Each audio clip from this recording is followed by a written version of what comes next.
Hi, and welcome to another episode of Money Talk.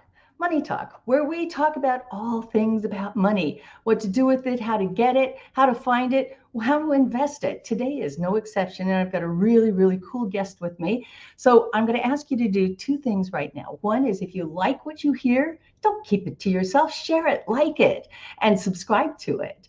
And stay tuned because we'll be right back. Linda gave me the courage, the confidence to move forward. And after I was finished with Linda K's training, I was at the next level. It's Linda K. But when you trust that piece of you that says, I got something to give, I have something to say, you know you've got something to do. Get on your feet, shake your hands in the air. Welcome to the stage, Linda K. And we're back. And I did say I have a really special guest for you today. Many of you know that I have been doing commercial real estate, and I've had a commercial real estate career for well over 20 years. And when I find people as smart as this guy, I just go, I've got to have this guy on the show. He was former intelligence, a manager of business intelligence at Eastdil. And if you don't know what Eastdil is, that's a well-kept secret because big investors go there and find the big juicy deals. And this guy's no stranger to a big juicy deal. And I love what he says. He says, mediocre teachers tell, good teachers explain, and superior teachers demonstrate, but great teachers inspire. Former vet, a dad, and multifamily specialist, welcome to the stage, Clarence CJ Carter. Hey, how are you? Linda, hey. I am fantastic. Thank you for that. Oh, we got some juicy stuff to talk about today. We absolutely do. I appreciate the time that you're taking to conversate with me and help educate your audience continuously as you do on this wonderful show of yours. I love it. Thank you. I do really appreciate that because people come here looking for answers, and sometimes they even have a lot of questions about, what do I do with my money? How do I get more of it? How do I find it? And all things money isn't just about understanding how to get it or how to find it, but how to really invest it and how to invest it well so that it takes care of you. You're not doing the hustle 9 to 5. You're finding an opportunity for yourself to find other like-kind people, other like-minded people to be able to go, that sounds interesting. Tell me more. Yes. Like, to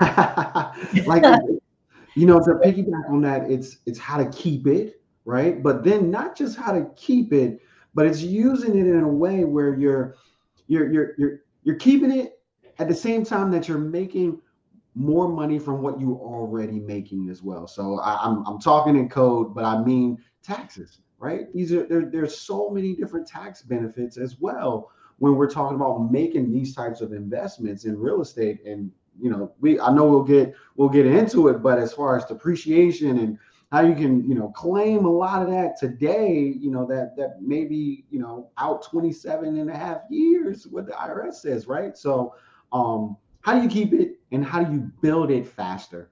I'm ready. I love this talk.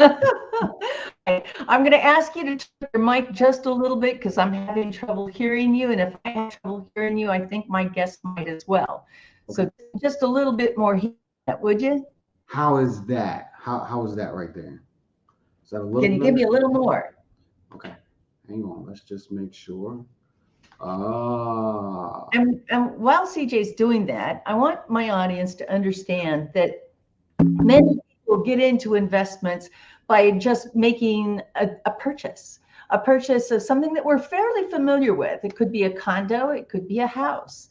And then you acquire the family, and the family outgrows the space that they're in, and you move on into another location, but you keep the other one, you keep the original, and now you've become a landlord.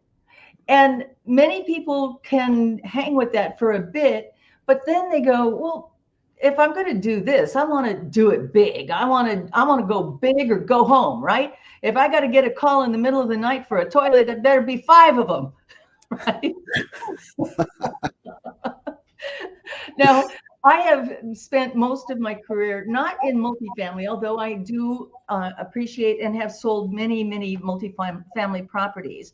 But you don't just sell multifamily, you sell big dog stuff, 100 units, 150 units, 200 units. And you don't just do it like that, you do it with other people's money, right?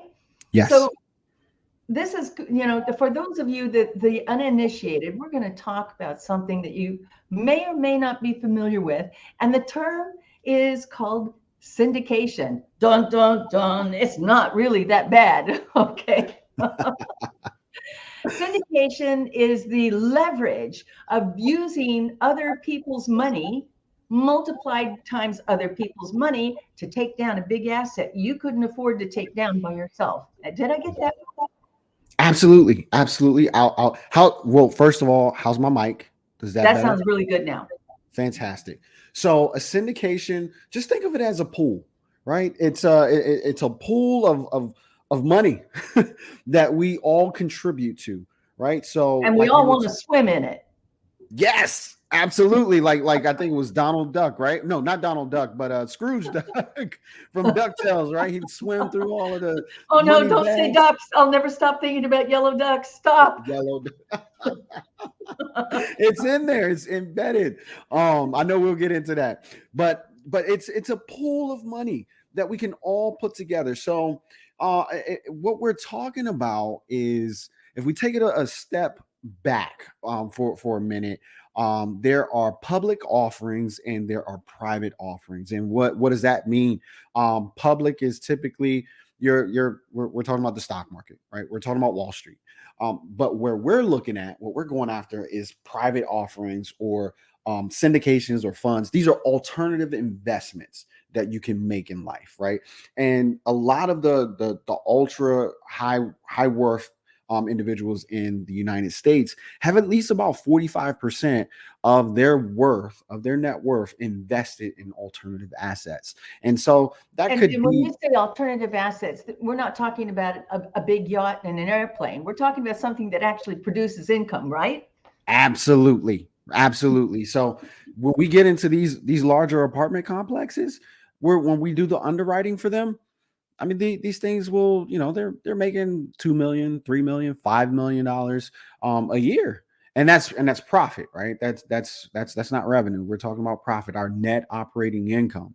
And so when you're starting to go after these types of assets, I challenge you all to drive down your street and start to look at these, 100, 300, 400 unit apartment complexes and ask yourself who owns them. Because and that's an interesting thing, because just because it has a big sign on it that says maybe the name, the Bellagio Apartments or something like that, or Call Within, you might find somebody that's managing that property, but they're not the owner. The owner is hidden behind lots and lots and lots of LLCs and corporations, S corps, and now how do you do that in syndication? So walk me down. So start me right at the fresh start. You go out and you make a call for funds. You found an asset. Let's just call it a 200 unit apartment building. okay. And what would something like that cost? Depends on where it is. So let's just say it's somewhere in the Southwest. Maybe it's in Florida. Maybe it's in California. Southwest, not East. Southwest. Okay, so Texas. I know Arizona. Gotcha. I got you. Let's just say it's in Texas, and you would be in a big MSA city, right? So so a city where there's going to be a lot of people that will want to rent that asset, right? Yep. And they could have specialized. You could have specialized in, say, student housing, where it's right next to the campus, or a big apartment building which is next to a university, to another, to a hospital, something that draws people and draws an audience of people that are going to want to keep that rented or rent from you in that location. There could be amenities in it, so things that you're thinking about from an investment perspective. might have Yep. a pool, might have a gym, or it might have, a hybrid version where there are sleeping quarters on each side and a central area where the bedrooms share the common space, like a kitchen and a living room and a TV room, right? Yep. So let's just say that, and there, of course, CJ, is this difference between an A class and a B class and a C class and a no class. So I'm Yeah. guessing that in a 100, 200, are you looking for quality, or are you looking for something that we as investors and investment community understands as value add? Right. So we think about asymmetrical risk, right? So if we're looking at this is what we do as a company, we provide these offerings. You want to have a blend, right? So not everything is going to be a class A investment, right? And so a class A investment for everyone is pretty much your luxury apartments, right? They are the top tier. This is where you're going to see the top rents.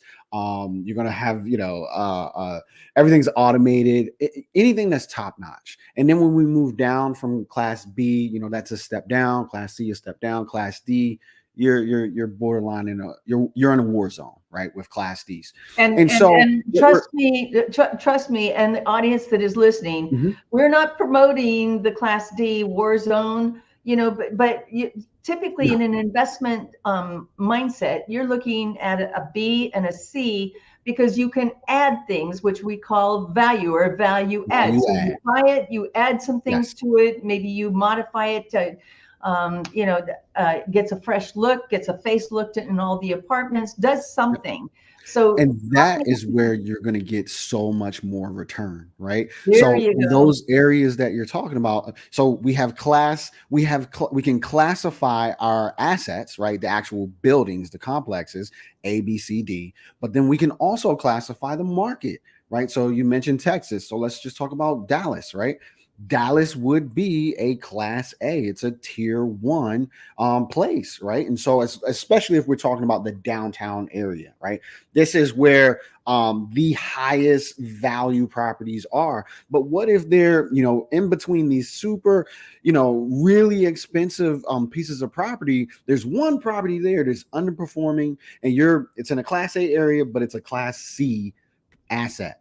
So That it is could a be the ugly potential. duckling between the two princesses, right? Exactly. That's the one that you want, because now what can we do? We can go and add those amenities. We can add the gym. We can change do the construction, change the roof.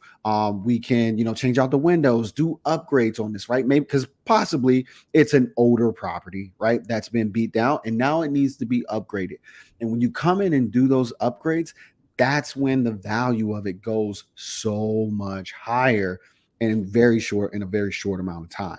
So Now, think of let me ask you a if question, CJ, because Mhm. you know, I, age does matter to certain things, and particularly in investment, because it may have Absolutely. been a beauty queen 50 years ago, but it's no longer rocking it, right?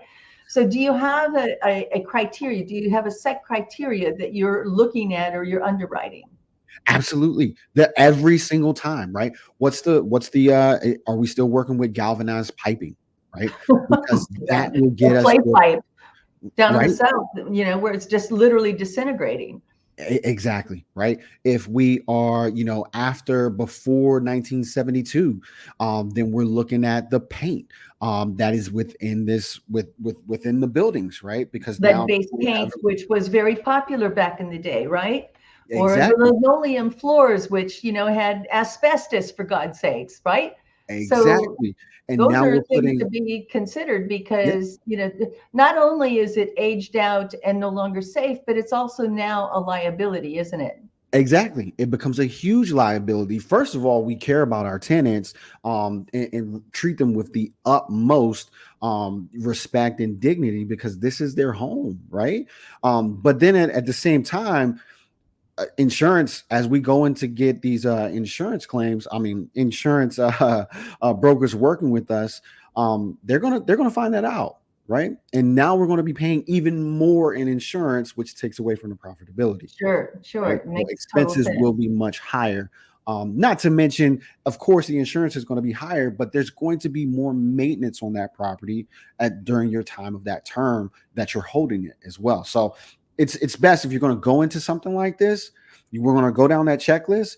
If fixing those things and revitalizing those things, if those numbers make sense in comparison to the rent increases and where that we see the value based on where the city is going because of all of the job growth, then yeah, that could be a potential property. That could be a potential really good asset to get into, but it depends on the market. It really does, exactly like you said. And some places priced themselves out of the market. Ooh. So I'm question. here in Charlotte, right? In Charlotte, North Carolina, and everyone I'm pretty sure over the nation knows how fast Charlotte and Raleigh, the North Carolina area in general, has just been growing. I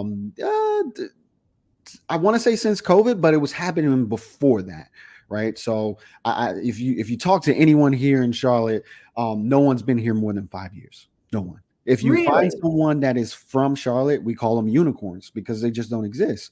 So, and that's because we're the number 2. Wait a minute. What drew everybody to all of a sudden want to be in North Carolina? We're the number 2 banking city, right? Behind New York, where Wall Street and all of the big players are, the number 2 is Charlotte. Right. And so they bring in a ton of folks. And then Charlotte has done plenty of initiatives to diversify the industries that are here, because just like Detroit, right? Detroit fell because the car industry went down. And then Detroit, basically everyone left. All of those properties were sitting abandoned. They're now on their way back up. The city went bankrupt.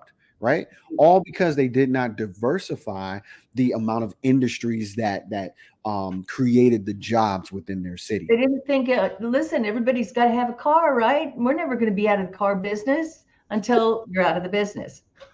Right? Because we, not to get political in any way, shape, or form, but the government can make decisions, right? And that's what happened to Detroit, where I don't remember, everything line by line, but what happened was they basically put a barrier in between the sales process of cars.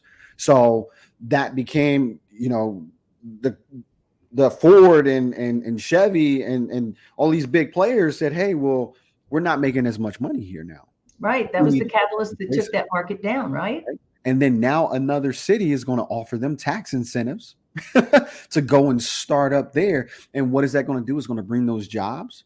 And with jobs comes the need for housing, right? And, typically they're doing it super fast. So not everyone's going to be able to buy a house at that time. So they may stay in an apartment for a year, 2 years, 3 years, 5 years. Right. And that's where we sit and we play in that. So you said, have there been markets that have been priced out? Well, I can tell you right now, Charlotte is, if you're familiar with cap rates, right? I was seeing cap rates at 2.5%. What? Yeah. Who's going? Okay, hold on. We got to catch our viewers up. Cap rate means how much are you making on that money, right? So out of the net operating income, which is your income minus your expenses, is your net operating income, right? That's all before you do debt coverage and anything else like that. It's just your top line. But a cap rate means that the amount of money, 2%. Yeah. So of what your return is, 2%. I mean, you can go to a money market fund or go to the bank, for goodness sakes, and get a 5% return. So why would somebody look at a 2% return? CJ, pull me out of this. I'm drowning in this. The only reason that I can think of, and look, I like to think big. I'm getting there, I'm going there, but the only time someone would want to do that is when they're projecting out 20 years, right? They are looking at holding this asset 20, 30, 50 years and beyond, right? So, because they see the market growing and over time. Again, as our viewers are listening to this, it is a practical thing if you have something called a long-term hold. But in syndication, you're not a long-term holder. Your average hold is about 5 years, right? Exactly. Exactly. Right. So that So makes you can't absolutely no afford to sense. be in a percent return. You would look at something like that only in that. I can't even think of why you would even look at a 2%, only because there are only a couple of places when you're cutting a deal that you can cut the numbers. You're either going to get it for a better price, or you're going to get the income to go up rapidly, or you're going to be able to cut all of the expenses, or a combination of those three, because there's only three real magic ingredients here that can turn those numbers into a crystal ball that says you are a winner, right? Yeah. Right. Because the what dictates the value is how much what the income looks like. Right. And so when we're underwriting a deal, we'd say, hey, where are the current rents at today in this property versus what are the rents look like in the rest of the market, right? The comparables, if you will. And Now, so if hold on, there's a because Mhm. that's an interesting point that you just made.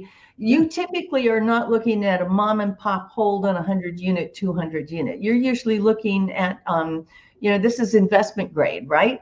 Yes. So they've pulled as much money out of the asset as possible, whether it was through increases in the market, getting rid of, undesirable tenants, Yep. somebody who's been there long term. But in all the areas that you're at, you're not dealing with other issues like California has, like rent control, or are you?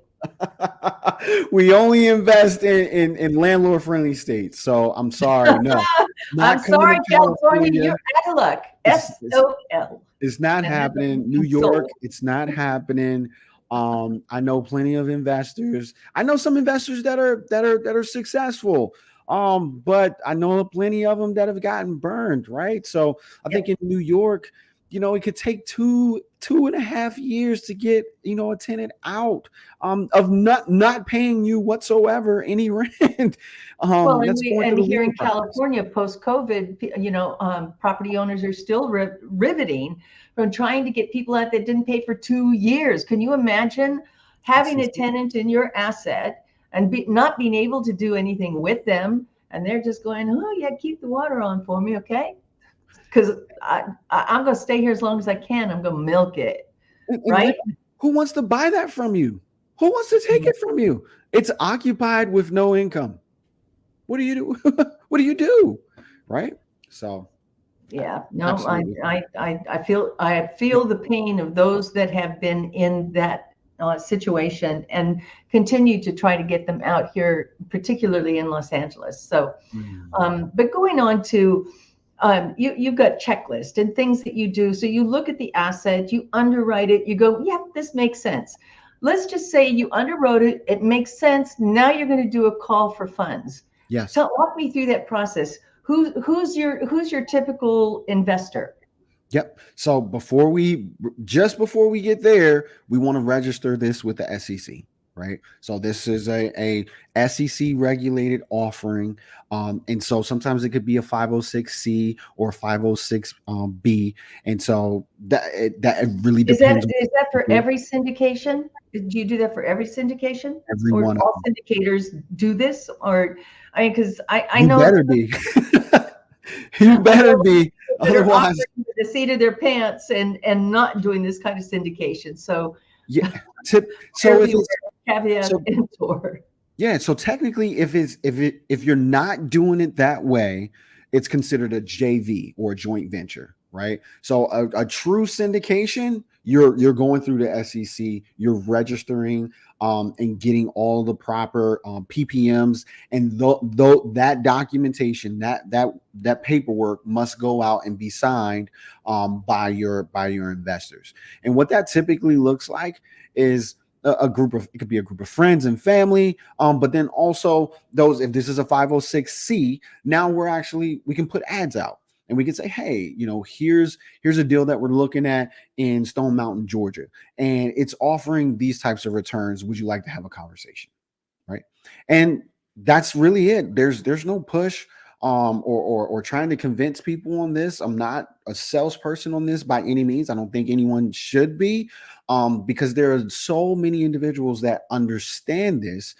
And again, like I said, the ultra high net worth, 45% of their net worth is invested in these types of assets. So they're out there. If you're looking for investors, they're looking for you, right? And What's the so typical amount that an investor will come into? So a 100 unit, 200 unit, what does that look like? How much? 50,000. 50,000. Yep. 50,000. That's it? That's all they need to come in? That's typically the to buy one share, 50,000. You'll see some 50,000 a folks share. do. Okay. Yep. All right. you'll see- So in an SEC, so your SEC, you are essentially are selling shares. This is different than a tick. Okay.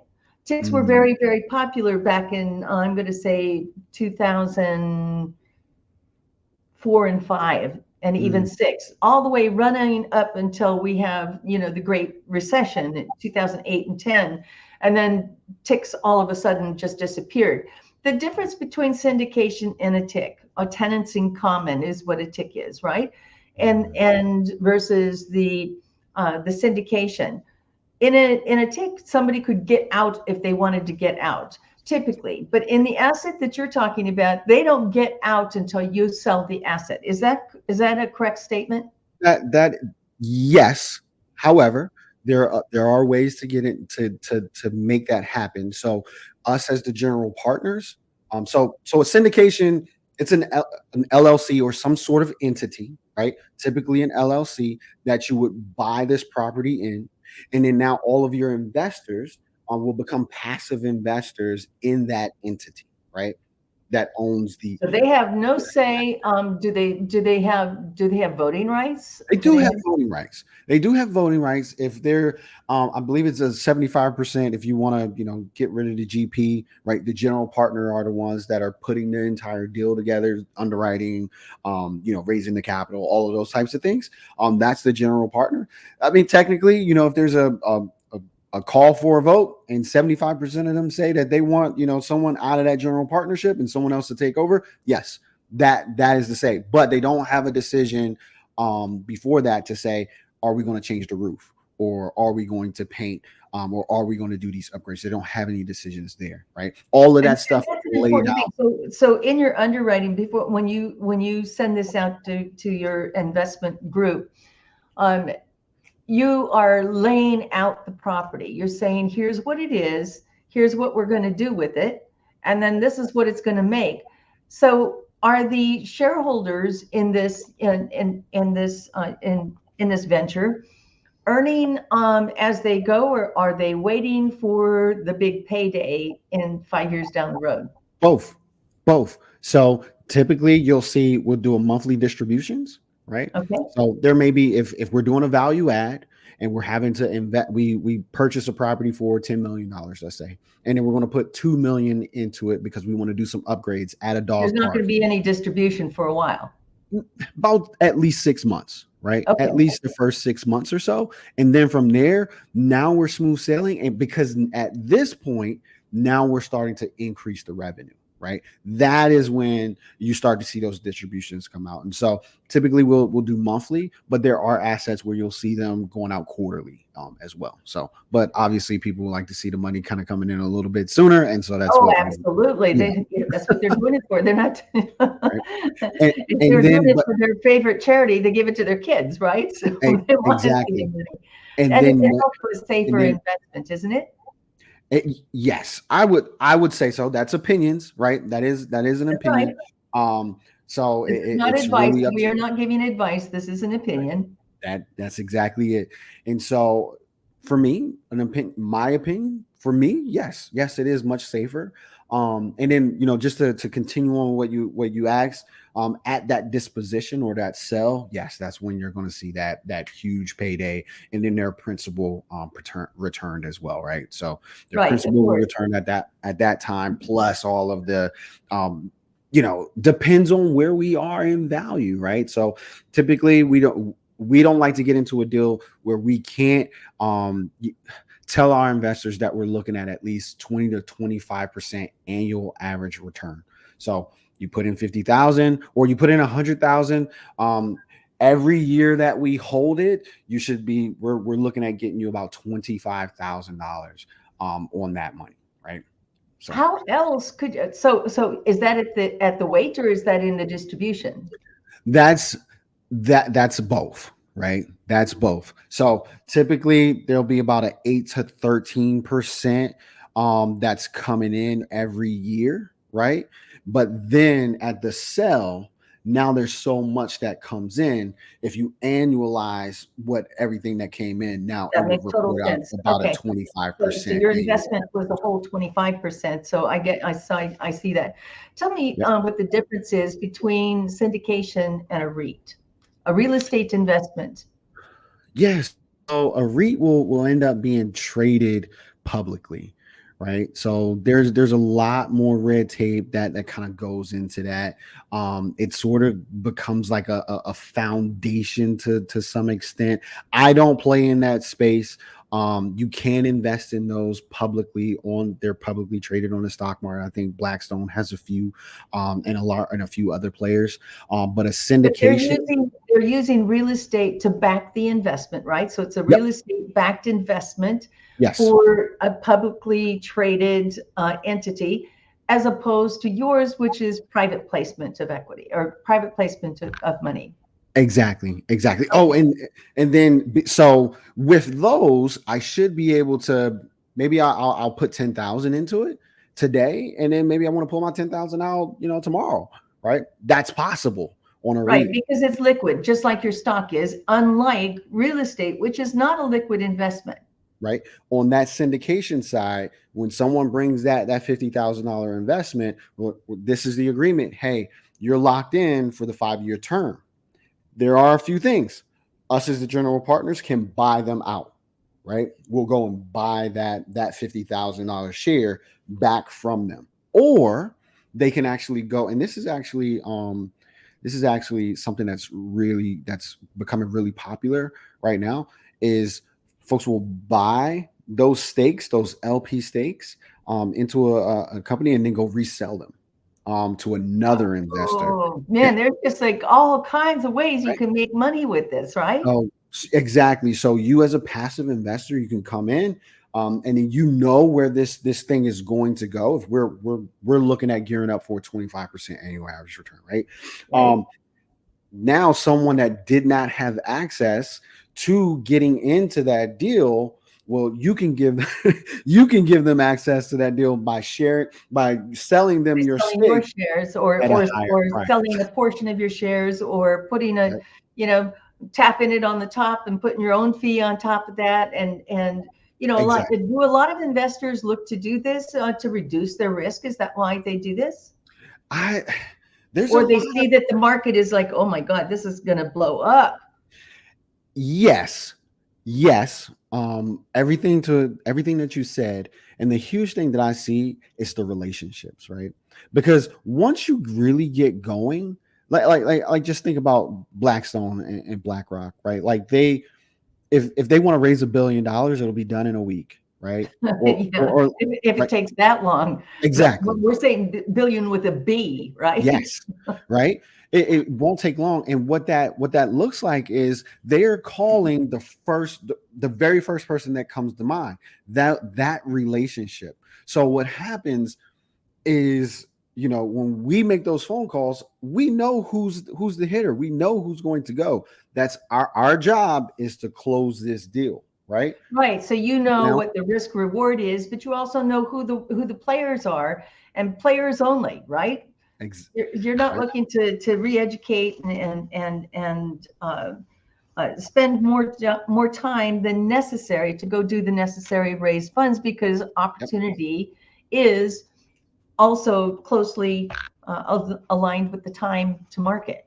Yeah, exactly. You got to And do it. now, and so because of that relationship, that means a lot of people are locked out, right? And I want to do a better job going into the future of expanding that, because these things get you such greater return. Alternative assets can get you such greater returns than just trading on the stock market, in the stock market alone, right?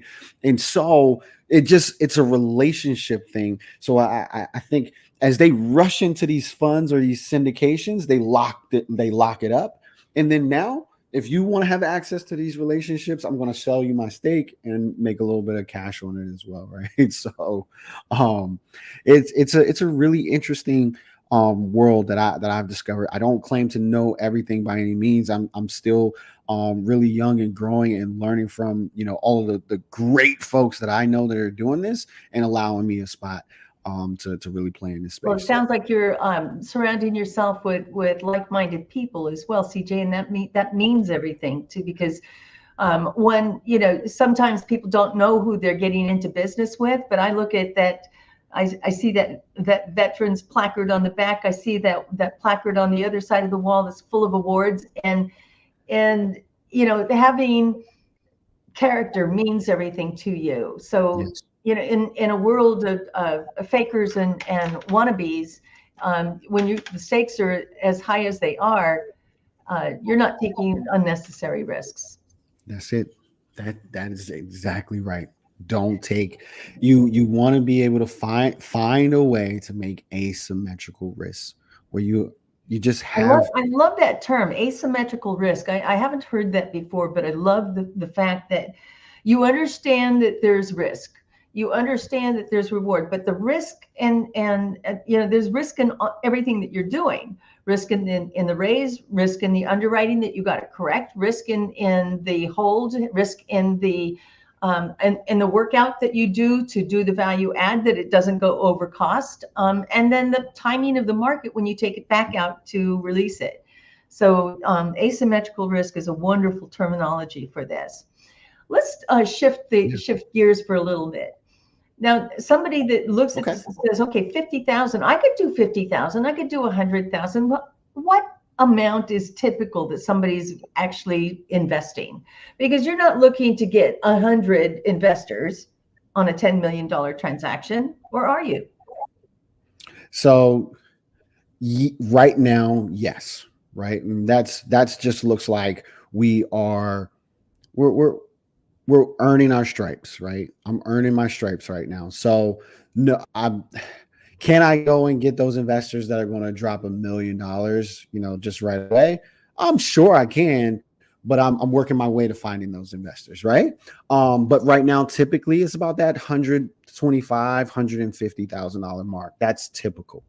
And yes, there are a large amount of investors. I'm imagining that when you're underwriting this, you're also putting a loan in place on it.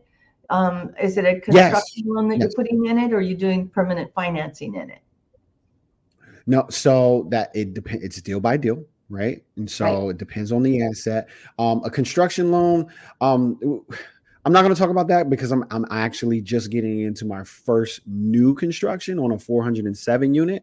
Not at that space just yet where I can, give you all of it and tell you, I'm learning. No, I get it. But as our viewers are watching, some people are very sophisticated and understand the leverage of being able to get a construction loan, but construction loan money is more expensive, right? So you want to get out of it as quickly as possible. So you get into your permanent financing, and it's a little bit, your cash flow is better. There's a lot of reasons. Exactly. And so your construction loan, you could consider it a bridge, right? Just like we've seen a lot of people get into a lot of bridge debt over the last 3 years. Yep. And that's where, I kind of see this market really playing for folks that are on the acquisition side, to really be looking, because a lot of these folks can't refinance out of the construction loans or the bridge loans right now, because valuations have not necessarily taken a dip, but the debt has become so high that what they thought would make sense doesn't make sense. And just so our viewers understand this, somebody may have taken out a construction loan 3 years ago to do a build out, right? And maybe they took it out at 5%. And at that time, 5% was very expensive money, 5 and 6%. Today, don't you wish you could get a 5 and 6% loan? Today's loans are at 8%. So yeah, I get that. That makes total sense. And they're underwriting. Hey, well, if we are, and this is, if you're educated and you know what you're doing, you would have seen this coming. But there are a lot that did not see this coming, and so they looked at that 5 and said, "Oh, well, as I refinance in the next 5 years, guess what? This thing's going to be worth more, and the interest rates are probably going to go down." We're all counting on it, but it isn't happening. It's No. not happening yet. No, it's not. So, However, there are some programs for new investors, and especially with people with credit. So let's shift gears a little bit and talk about some of the other people that you're helping these days. The smaller person that's looking to go, I want my first investment to be like a single family residence. And they don't know how to get into this yet. So walk me through the process that you're teaching and taking people to experience wealth on their first investment level. Linda, I really appreciate you. Yeah, so it's called the Find Your First Property Formula, right? And so me coming from a I data love and that. analytics, background, I look at things very analytical, and so I help individuals to understand, like we were talking about earlier, understand where you're investing, right? That there's 3 things that are very important in real estate, and that's location, location, location, right? And so, Nothing changes, does it? right, when you can kind of nail that, we're still going to make great decisions on the asset that we get in the state that it's in, the shape that it's in, that I mean, but at the same time, even if you mess up on those things, if we get the location right, we can make up for other bad decisions if we make any. But we're gonna go after the best, but we want to make sure that we counter ourselves. So we really heavily focus on what does the market look like where they're going, and that is job growth, that is population growth, and what are the average salaries, right? Those are the things that we really care about as far as the location is concerned. And then from there, now we start to look at what is it that they want to do. Do they want to make a quick buck in the next 6 months? And that could look anything like flipping a house. It could look like a BRRRR strategy, or buy, rehab, refinance, and repeat. It could look like using that I've strategy. never heard. Oh, you taught me another term, BRRRR, right?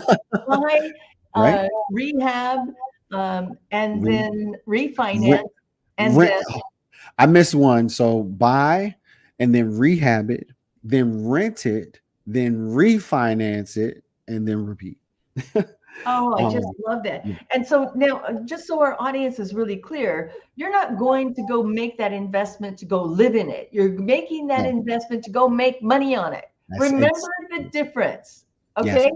Because investment means you're making money. Investing in your future by having a place to live, well, that's completely different.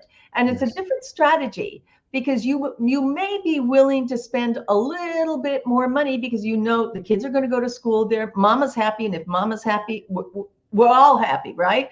But Yes. and that's going to be a longer term hold for you. What CJ is talking about is making an intelligent decision about something that you're going to purchase that's going to make you money. So Mm. is your strategy for making money longer term? Like, are you willing to put a little bit of muscle or money into the investment? How much? Where is it going to be? Many people do not understand what value we are talking about right now. And I'm Yes. just going to say, I'm going to tell you, I'm And, going to drill it home. I'm going to church on this now, because this is the very thing that can give you the kind of future that you want to have, a secure future that says you're making money. And when you learn how to do this without making the typical mistakes that flippers and investors are mhm. making into this, walking into it with the education. I'm going to tell you what right now, CJ, how do they find you? Yeah, you can. I provided my link tree. It's Clarence J. Carter Jr. That's the link tree normal URL. You can find me on all socials, Clarence Carter Jr. That's Facebook and Instagram. And I think we're gonna, drop a link here. Every week I do a masterclass. The last one I did on the top 3 ways to buy real estate. And so I'll drop the link here. It's at cartercapitalconnect.com. And then so yeah, every Thursday I'm doing something so you can get on the list and find out. And so Linda, before we go too far away from it, you got me super pumped up about, this is not about the place that you're living. It's about the place that you're wanting to make some money on. My thing with that is if you provide a house or a roof for enough people to live under, I'm pretty sure you're not going to have a problem with finding a roof for you to live under, right? Oh, Stop being selfish, true. right? So true. Oh my gosh. I can't hardly believe that our time is up. CJ, I just want to thank you so much. We'll drop the link in here again, and make sure that you reach out to CJ, because today, get started. Today is your future for tomorrow. Get the intelligence, get the education, and get the inspiration from CJ Carter. Thank you so much, CJ. Linda, thank you. My pleasure. And thank you all for joining us again for another great episode. Get your stuff together. I'm telling you what, reach out to CJ, because there is no better time to get started than now. See you soon.